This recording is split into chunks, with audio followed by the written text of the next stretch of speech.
Hi hello ನಮಸ್ತೆ friends, welcome to my cooking channel. ಇವತ್ತಿನ video special ಏನು ಗೊತ್ತಾ, ಒಂದು ಆರೋಗ್ಯಕರವಾದ ಟೀ ರೆಸಿಪಿ ಹೇಳ್ಕೊಡ್ತಾ ಇದ್ದೀನಿ. ಈ ಟೀ ಮಾಡೋದು ಹೂವಲ್ಲಿ ನೋಡಿ, ಹೂ ಕಿತ್ಕೋತಾ ಇದ್ದೀನಲ್ಲ, ಇದನ್ನು ಅವರಿಕೆ ಹೂವು ಅಂತಾರೆ ಹಳ್ಳಿ ಕಡೆ ಎಲ್ಲ, ಅಥವಾ ಬಂಗಾರದ ಹೂವು ಅಂತಲೂ ಕರೀತಾರೆ. ನೋಡಿ, ಈ ಹೂವಲ್ಲಿ ಟೀ ಮಾಡೋದನ್ನು ಹೇಳ್ಕೊಡ್ತಾ ಇದ್ದೀನಿ.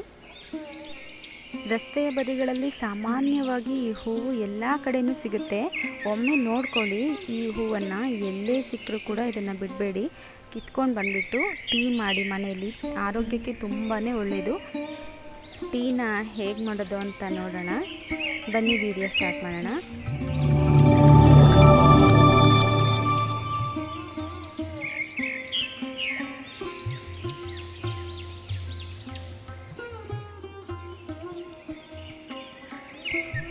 ಈ ಹೂವಲ್ಲಿ ನಮಗೆ ಹೂವಿನ ದಳಗಳು ಮಾತ್ರ ಬೇಕಾಗಿರೋದು.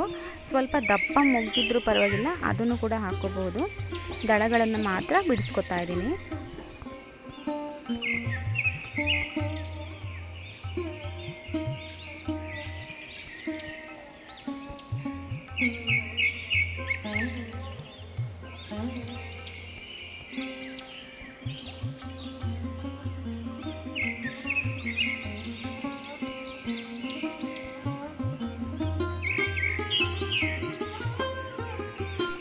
ಮನೆಯಲ್ಲಿ ನಾವು ಹೇಗೆ ಟೀ ಮಾಡ್ತೀವೋ ಹಾಗೇ ಟೀ ಮಾಡೋದು.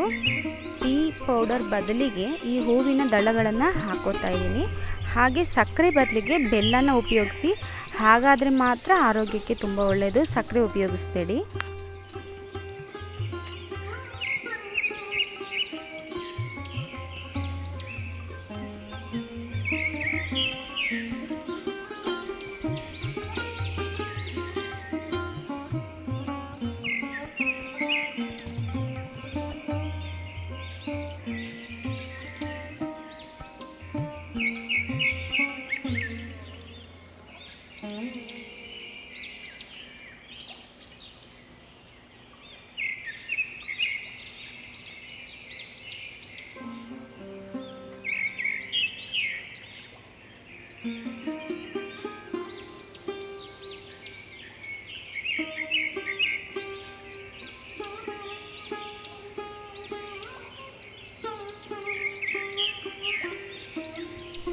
ನೀವು ಡಯಟ್ ಮಾಡ್ತಾಯಿದ್ರೆ ಹಾಲನ್ನು ಬೆರೆಸೋದು ಬೇಡ, ಇದನ್ನೇ ಹಾಗೆ ಸೋಸ್ಕೊಂಡ್ಬಿಟ್ಟು ಕುಡಿಬೋದು. ಹಾಗೆ ಇದಕ್ಕೆ ನೋಡಿ, ನಾನು ಹಾಲನ್ನ ಸೇರಿಸ್ತಾ ಇದ್ದೀನಿ. ನೋಡಿ, ಈಗ ಹಾಲನ್ನ ಸೇರಿಸ್ಬಿಟ್ಟು ನಾವು ಮನೇಲಿ ಯಾವ ರೀತಿ ಟೀನ ಕುದಿಸ್ಬಿಟ್ಟು ಸೋಸ್ತೀವೋ ಅದೇ ರೀತಿ ಹಾಲನ್ನು ಕುದಿಯೋದಕ್ಕೆ ಬಿಟ್ಬಿಟ್ಟು ಕುದ ನಂತರ ನೋಡಿ, ಈ ರೀತಿಯಾಗಿ ಸೋಸ್ಕೊಂಡ್ಬಿಟ್ಟು ನಾನು ಕೊಡ್ತಾಯಿದ್ದೀನಿ. ಈ ಟೀ ಆರೋಗ್ಯಕ್ಕೆ ಬಹಳನೇ ಒಳ್ಳೆಯದು. ಏನೇನಂತ ಹೇಳಿದ್ರೆ, ಹೊಟ್ಟೆ ನೋವಿಗೆ ಒಳ್ಳೆಯದು, ಮೈಕೈ ನೋವಿಗೆ ಒಳ್ಳೆಯದು, ಸ್ಟ್ರೆಸ್ ಇದ್ದರೆ ಅವ್ರಿಗೂ ಕೂಡ ಒಳ್ಳೆಯದು. ಹಾಗೆ ಕಫ, ಕೆಮ್ಮು, ಯಾವುದೇ ರೀತಿಯ ಗಂಟಲು ಸಮಸ್ಯೆಗಳಿದ್ರೂ ಕೂಡ ಈ ಟೀ ತುಂಬಾ ಯೂಸ್ಫುಲ್ ಆಗುತ್ತೆ. ನಮ್ಮ ತಾತ ಯಾವಾಗಲೂ ಇದನ್ನೇ ಮಾಡ್ತಾಯಿದ್ದಿದ್ದು. ಅವರು ದನ ಮೇಯಿಸ್ಲಿಕ್ಕೆ ಹೋಗ್ತಾಯಿದ್ರಲ್ವ, ಆ ಟೈಮಲ್ಲಿ ಯಾವಾಗ ಅಂದ್ರೂ ಇದೇ ಟೀ. ನಾವೇನಾದರೂ ತೋಟಕ್ಕೆ ಹೋದರೆ ನಮಗೂ ಕೂಡ ಇದನ್ನೇ ಮಾಡಿಕೊಡ್ತಾಯಿದ್ರು. ತುಂಬ ಹೆಲ್ತ್ಗೆ ಒಳ್ಳೆಯದು.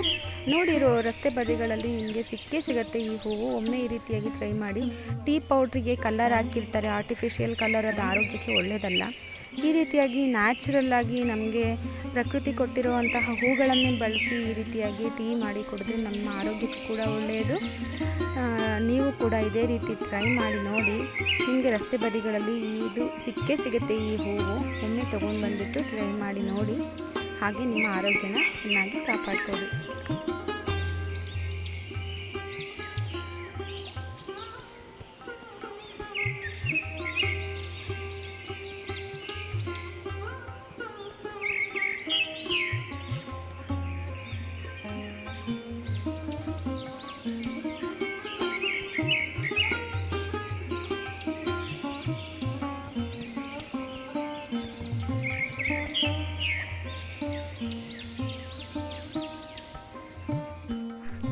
ಹಾಗೆ ಈ ವಿಡಿಯೋ ನಿಮಗೆ ಇಷ್ಟ ಆಗಿದ್ದಲ್ಲಿ ಲೈಕ್ ಮಾಡಿ, ಶೇರ್ ಮಾಡಿ, ಕಾಮೆಂಟ್ ಮಾಡಿ. ಹಾಗೆ ನನ್ನ ಚಾನಲ್ನ ಸಬ್ಸ್ಕ್ರೈಬ್ ಆಗೋದನ್ನು ಮರಿಬೇಡಿ. ಹಾಗೆ ಪಕ್ಕದಲ್ಲಿರುವಂತಹ ಬೆಲ್ ಐಕಾನನ್ನು ಪ್ರೆಸ್ ಮಾಡಿ. ಈ ವಿಡಿಯೋ ನೋಡಿದ್ದಕ್ಕೆ ಥ್ಯಾಂಕ್ ಯು. ಮುಂದಿನ ವಿಡಿಯೋದಲ್ಲಿ ಸಿಗೋಣ. ಬಾಯ್ ಬಾಯ್.